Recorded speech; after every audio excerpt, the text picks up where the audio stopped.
Episode 5 of Star Wars Skeleton Crew is 45 minutes long, and this show is in-your-face action adventure.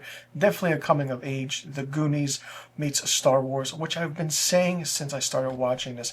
We do get a backstory on the ship they're on. It's the Onyx Cinder, and it was from Captain Renard, and we get a little backstory by SM-33 about why he's on this ship, the Onyx Cinder, and the whole aspect of the lore of the treasure, and if it's true or not. Is Aten really the treasure planet?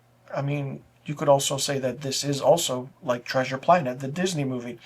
The aspect of this episode is good. We see Jadna Nawood trying to figure out certain things. He always gets what he wants, but then he always runs into someone who knows about him, and the kids don't know because he's been telling them so much lies, and they're like, should we trust him or not trust him?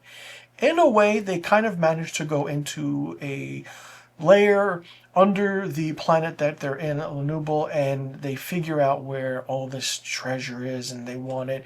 Then we see the true nature of Jadna Nawood, and it's like, wow, something you didn't think you would see. Windfirm, KB, and Neil kind of trusted him so far, but then they don't trust him.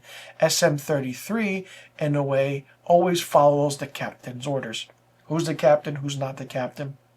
And when Jadna Nawood kind of takes Fern hostage in a way, Wim kind of grabs the lightsaber, turns it on, but is shocked because it's upside down, and it's like, oh, okay.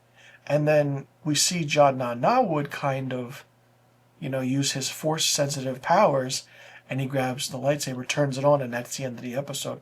All the while all that's happening, we see that the pirates are coming to Nubal, and they're trying to find Jadna Nawood because there's a bounty on him. Someone who remembers him puts it out to Brutus that he's here with these kids, and it's like, all right, what is really going on? This is the 5th episode. There's 8 episodes in total, and the 6th episode is directed by Bryce Dallas Howard. The 7th episode is directed by Lee Isaac Chung, and the finale is directed by John Watts. So it's like, okay, there's a lot of story to tell. Will the kids make it home? Will they not make it home? What is the true nature of Jadna Nawood, Jude Law's character? Is he really a Jedi? How does he know about these powers? What is it?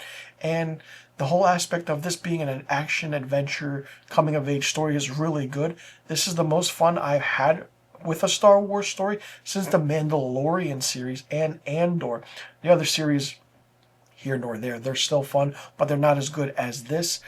What John Watts and Christopher Ford have done is immaculate. It's great, and I do want to see how everything happens, and if it actually does close out the series and the story with episode 8, or does it continue and does it get renewed for another season? Because if it does get renewed, it'll be interesting to see how everything plays out.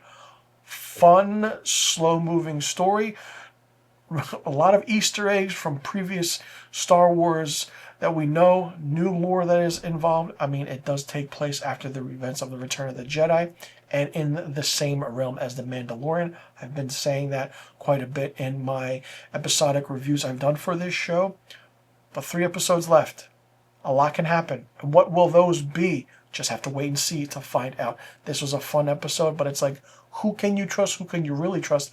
And where did the kids go? How far did they go into the mountain? That's the big, big question. Let me know in the comment section below what you thought about episode 5 of Star Wars Skeleton Crew. Did you like it? Did you not like it? What did you think of it? What do you think about the aspect of the story? Do you like where things are going? Where do you think it's going to go?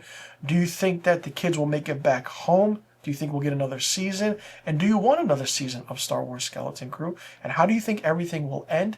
And will Jadna Nawood meet his demise and fate? Or will we actually see a more softer side of him in a way?